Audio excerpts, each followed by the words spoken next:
మన political laboratory నుంచి విక్కీ గారు మనతో పాటు లైవ్లో జాయిన్ అయ్యారు. గుడ్ ఈవినింగ్ విక్కీ గారు. నమస్తే చిదంబర్ గారు. నమస్తే అండి. నమస్తే. అయితే ఇక్కడ కూడా నా నమస్కారాలు. సార్ చెప్పండి. ఇక్కడ చాలా క్లియర్గా, అంటే చాలా మందిలో ఉన్న అనుమానం ఏంటంటే ఈసారి ఎగ్జిట్ పోల్స్ కానివ్వండి, ప్రీ పోల్ సర్వే చేసే క్రమంలో సర్వే సంస్థలకి ఓటర్ల నాడి అంత ఈజీగా దొరకలేదు. అందులో భాగంగానే ఇప్పటికీ కన్ఫ్యూజన్ నడుస్తుంది. ఫైనల్ కరెక్షన్స్ చూసుకుంటున్నారు, ఫైనల్ అనాలిసిస్ చేసుకుంటున్నారు అన్నది ఒకటి వినిపిస్తోంది. నిజంగానే అంత టఫ్గా ఈసారి ఎలక్షన్స్ జరిగాయంటారా? అంత స్ట్రిక్ట్గా జనాలు వాళ్ళ నాడిని దొరకకుండా ప్రయత్నం చేశారంటారా? పోలింగ్ సరళిని మనం చూస్తే ఆంధ్రప్రదేశ్లో ప్రతి ఒక్కరు కూడా, అంటే ఈ కన్ఫ్యూజన్ ఎందుకు నెలకొంది అంటే, too many cooks spoil the food అనే ఒక సామెత ఉంటుంది మనకి. Too many chefs spoil the cook అని. ఇదేంటంటే చాలా మంది ఈ కొత్తగా వచ్చిన ఈ యంత్రాంగం ఇది, ఈ సెఫాలజిస్టులని, స్ట్రాటజిస్టులని, తర్వాత ఎన్నో కంపెనీలు పేర్లు అప్పటికప్పుడు పుట్టుకుని రావడం, ఎవరికి నచ్చినట్టు వాళ్ళు ఒక డిక్లరేషన్, అంటే ఎగ్జిట్ పోల్లో వాళ్ళు చెప్పకపోయినా కూడా ప్రీ పోల్ అసెస్మెంట్ అని, లేదంటే పరిస్థితులు ఎలా ఉన్నాయి అని చెప్పి ఒక వేవ్ ని, ఒక నెగిటివ్ వేవో లేదంటే యాంటీ వేవో ఒకటి క్రియేట్ చేశారు స్టేట్ లో. అది ఏ పార్టీకి బెనిఫిట్ అవుతుంది, ఏ పార్టీకి బెనిఫిట్ అవ్వదు అనేది మన రేపు సాయంత్రం 6:30 గంటలకు ఇచ్చే ఎగ్జిట్ పోల్లో క్లియర్ గా మనం చెప్పగలుగుతాం. అయితే ఇక్కడ నెలకొన్న సందిగ్ధతకి అసలైన కారణం ఏంటంటే, ఈసారి ఓకల్ గా హడావిడి ఎక్కువైందండి. ఏ పార్టీ అయినా సరే మనకి తీసుకోండి, మీరు కూటమి నుంచి అయినా తీసుకోండి, లేదు అంటే వైఎస్ఆర్సీపీ అధికార పార్టీ నుంచి తీసుకోండి, ఓకల్ గా హడావిడి ఎక్కువైంది. అంటే ఎలక్షన్లకి ఒక నెల రోజుల ముందు నుంచే ఇది జనసేన పార్టీ కూటమితో చేరడం వల్ల ఒకటి అడ్వాంటేజ్. కూటమికి అతిపెద్ద శక్తిగా వాళ్ళు మారడం, వాళ్ళు సోషల్ మీడియాలో కూడా ఫుల్ గా యాక్టివ్ గా ఉంటారు. వీళ్ళకి ధీటుగా వాలంటీర్ వ్యవస్థ, అధికార పార్టీకి సంబంధించిన వాలంటీర్ వ్యవస్థలో ఉండే యువతి యువకులు, లేదంటే వైఎస్ఆర్సీపీ పార్టీకి మద్దతునిచ్చే మద్దతుదారులు, వీళ్ళందరూ కూడా ఈసారి చాలా ఓకల్ గా హడావిడి చేశారు. రైట్. ఎవరికి వాళ్ళు ఎవరు ప్రయత్నం, అంటే అఫిలియేషన్, పార్టీ అఫిలియేషన్ ఉన్న వాళ్ళు ఎప్పుడైనా సరే మా పార్టీయే గెలుస్తుంది, మా నాయకుడే గెలుస్తాడు అని చెప్పి వాళ్ళు ఆర్భాటం, అదే ఆ రకంగా వాళ్ళు మీరు వినే ఉంటారు ఎక్కడ పడితే అక్కడ, వాళ్ళ కాన్ఫిడెన్స్ లెవెల్ సార్. సో ఈ ఓకల్ హడావిడి ఎక్కువైనందువల్ల నాకు తెలిసి దాదాపు ఒక 12,000 నుంచి 15,000 మంది లాస్ట్ 4 నెలల నుంచి 5 నెలలుగా రాష్ట్రంలో ఒక వేవ్ ని క్రియేట్ చేసే ప్రయత్నం చేశారు. అది అధికార పార్టీ వాళ్ళ లేదంటే ప్రతిపక్ష పార్టీ వాళ్ళ అనేది ఇప్పుడు మనం చెప్పే సందర్భం కాదు, చెప్పకూడదు. కాబట్టి అక్కడ యాంటీ వేవ్ ఏదైతే ప్రభుత్వం మీద క్రియేట్ అయిందో, ఆ యాంటీ జగన్ లేదా యాంటీ సీఎం అనే వేవ్ అయితే ఏదైతే క్రియేట్ చేయగలిగారో, అది చివరి క్షణం, అంటే పోలింగ్ కి ముందుకు వచ్చే టైంకి దావాలలో ఉధృతంలాగా ఎగసింది. సో దీని వల్ల ఏమైంది, ఓకల్ గా ఎక్కడ హడావిడి మొదలైందో అప్పుడు జనాలు చాలా మంది సైలెంట్ వెళ్ళిపోయారు. అంటే సైలెంట్ ఓటింగ్ శాతం పెరిగింది. మనం తీసుకున్న ఒక శాంపుల్ సైజులో ఎలక్షన్ టైంలో, పోలింగ్ రోజున మనం తీసుకున్న శాంపుల్ సైజులో దాదాపు 16-17% సైలెంట్ ఓటింగ్ ఫ్యాక్టర్ కనిపిస్తుంది. అంటే 15-16% అనేది చిన్న విషయం కాదు. 3.5 కోట్ల ఓటర్లు, 2,20,00,000 మంది ఓట్లు వేసారు అనుకుందాం, లేదంటే 2,80,000 పోలింగ్ అయింది. 80% పోలింగ్ అయినప్పుడు మీరు 2 కోట్ల ఓట్లు వేసుకున్నారు అనుకోండి, 15-16% అంటే దాదాపు 30 లక్షల సైలెంట్ ఓటర్లు అన్నట్టు. సో తొందరగా దీని మీద ఎవరు అంచనాలు వేయలేరు. మనం యాజ్ ఏ సర్వే సంస్థ దాదాపు మనం 12 ఏళ్ళుగా పొలిటికల్ ల్యాబొరేటరీ అస్తిత్వంలో ఉంది. మనం ఇప్పటి వరకు చాలా వరకు ఎగ్జిట్ పోల్స్ ఇచ్చున్నాం. మీకు కూడా తెలుసు చంద్రబాబు గారు, మీరు తరచూ చూస్తూ ఉంటుంటారు. మనం ఈ విషయంలో మనం ఏం చేసామంటే, ఈసారి రేగిన ఈ రాద్ధాంతం, ఈ కన్ఫ్యూజన్, ఎవరు కూడా సీనియర్ జర్నలిస్టులు అయ్యుండొచ్చు, అనలిస్టులు అయ్యుండొచ్చు, సర్వే సంస్థలు అయ్యుండొచ్చు, ఇతర రాష్ట్రాల నుంచి ఇక్కడికి వచ్చి పనిచేసిన వాళ్ళు అయ్యుండొచ్చు, వాళ్ళు ఎవరు కూడా ఒక నిర్ధారణకి రాలేకపోతున్నారు. నిజమే. అది ఎందుకు రాలేకపోతున్నారు, సర్వేలు ఎందుకు ఫెయిల్ అయ్యాయి, దీనికి ప్రధానమైన కారణం మనం వేళ చూసుకున్నాం. ఈసారి సర్వేలన్నీ ప్రధానంగా ఫెయిల్ అవడానికి కారణం ఏంటి అంటే, ఒక సంస్థ ద్వారా అధికార పార్టీ వాళ్ళు ఈ 5 ఏళ్లుగా 60 నెలలు ప్రతి నెల వాళ్ళు ఇచ్చిన సంక్షేమ పథకాలు ఏదైతే ఉన్నాయో, నవరత్నాలు అయి ఉండొచ్చు, ఇంకొకటి అయి ఉండొచ్చు, ఈ ఒక పథకం ఒకటి రిలీజ్ అయింది అనుకోండి, ఆ రిలీజ్ అయిన వెంటనే నెక్స్ట్ 2-3 డేస్ వీళ్ళు సర్వే చేస్తారు దాని మీద. మీ ఇంటికి రేషన్ బియ్యం వచ్చిందా, మీ ఇంటికి మన రోడ్లో ఇద్దా, ఈ వెహికల్లో, మీ రోడ్లో ఈ వెహికల్ వచ్చి మీకు రైస్ ఇచ్చిందా, రేషన్ ఇచ్చిందా, లేదంటే మీ అకౌంట్ లో అమ్మఒడి డబ్బులు పడ్డాయా, లేదంటే వృద్ధాప్య పింఛన్ పడ్డాదా, ఇలాగా 90 లక్షల లబ్ధిదారులు ఎవరైతే ఉంటారో, ఆ 90 లక్షల లబ్ధిదారులు తర్వాత వాళ్ళకి కనెక్టెడ్ గా ఎవరైతే కుటుంబ సభ్యులు ఉంటారో, వీళ్ళందరినీ కూడా దాదాపు లాస్ట్ 60 నెలలు 5 ఏళ్లుగా ఈ ఒక సంస్థ ద్వారా సర్వేలు నిర్వహిస్తూ వెళ్ళడం వల్ల ఎవరు కనిపించినా మీకే వేస్తాం లేవయ్యా ఓటీసారి, మీకే వేస్తాం లేవయ్యా ఓటీసారి అనే ఒక జనాల ఒక ఇది కనిపించింది, జనరిక్ కనిపించింది. ఈ ఒక కంపెనీ కాదు, చాలా కంపెనీలు ఈసారి సర్వేని అనలైజ్ చేయడంలో ఫెయిల్ అయ్యాయి, ఎగ్జిట్ పోల్స్ ని స్టడీ చేయడంలో కూడా ఫెయిల్ అయ్యాయి. Right. మనము అయితే రీజనల్ వారీగా పార్టీలు ఏ పార్టీలు బలాబలాలు ఉన్నాయో ఇవన్నీ క్లియర్ నిర్దిష్టంగా కనిపిస్తుంది అనమాట. అంటే Yes. ఇప్పుడు మీరు న్యూస్ ఛానల్ నెట్వర్క్ ని మీరు ఫాలో అయ్యారనుకోండి చిదంబర్ గారు. Ah. ఇప్పుడు మీ న్యూస్ ఛానల్ నెట్వర్క్ లో 250 మంది జర్నలిస్టులు ఉంటారు.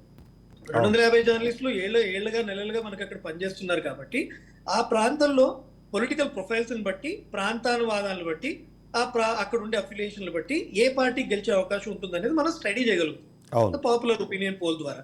కానీ ఈ సంస్థలు పెరిగే కొద్ది ఇప్పుడున్న నెట్వర్క్ ఏమైంది, ఈ తరంలో ఎందుకు ఇంత రాద్దాంతో ఎందుకు ఇంత రభస జరుగుతుంది అంటే పుట్టగొడుగుల్లో వచ్చేసి కంపెనీ, చాలా కంపెనీలు పుట్టగొడుగుల్లో వచ్చేసాయి. వాళ్ళు మరి కాపీ చేసి రాస్తారో తెలియదు. కొన్ని కంపెనీలు అయితే 175 నియోజకవర్గాల స్థానంలో 210 నియోజకవర్గాలు కూడా రాసిన కంపెనీలు. అంటే అలాంటివి మనం బేరీజ్ వేసుకోవాలి. ఏ కంపెనీ ఏం రాస్తుందని బేరీజ్ వేసుకోవాలి. నేను ఒక ఇంట్రెస్టింగ్ పాయింట్ చెప్తాను ఇక్కడ, మీకు ఒక ఇంట్రెస్టింగ్ పాయింట్ చెప్తాను. నేను యూజువల్ ఏంటంటే ఒకసారి ఎవరైనా ఇట్లా పోస్ట్ పోల్ సర్వే అనో లేకపోతే ఎగ్జిట్ పోల్ సర్వే అని ఇవ్వగానే ఒకసారి తీసుకొని కీలకమైన కొన్ని వాటిని మాత్రం చెక్ చేస్తాను నేను, ఏది ఎలా ఉంటుందని. ఒక ఎగ్జిట్ పోల్ సర్వేలో అయితే చంద్రబాబు నాయుడు ఓడిపోతారని వచ్చింది. నాకు డౌట్ వచ్చి ఫోన్ చేసేవాడు, పవన్ కళ్యాణ్ ఓడిపోతారని వచ్చింది. నేను ఫోన్ చేశాను, ఏంటంటే మీరు ఏం క్యాల్కులేషన్ ఏంటి అని చెప్పారు. తర్వాత కడపలో క్రాస్ ఓటింగ్ అయ్యి కాంగ్రెస్ పార్టీ గెలిచే అవకాశాలు కూడా వచ్చాయని చెప్పి కొంతమంది చెప్పారు.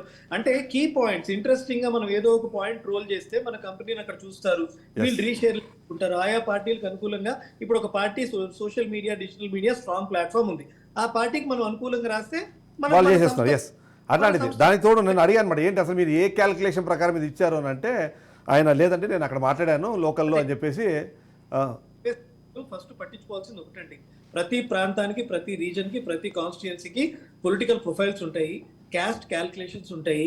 అవన్నీ కూడా అన్ని కూడా ప్రీ డిఫైన్ అయి ఉంటాయి. ఓట్లు ఎప్పుడు కూడా ప్రీ డిఫైన్ అయి ఉంటాయి.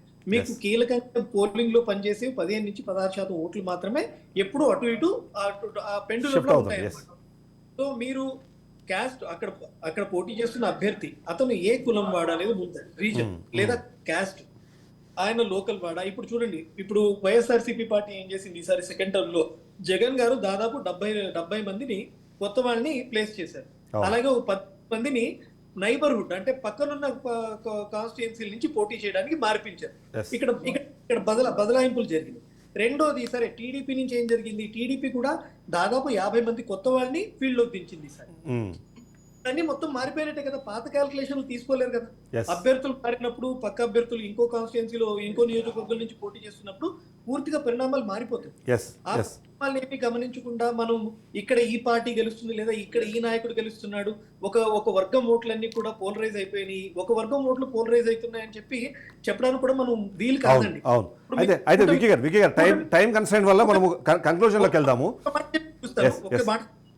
కూటమి ఎక్కడ బలంగా ఉంది, కోనసీమలో బలంగా ఉంది, గుంటూరులో బలంగా ఉంది, కృష్ణాలో బలంగా ఉంది, ఉత్తరాంధ్రలో శ్రీకాకుళంలో బలంగా ఉందండి.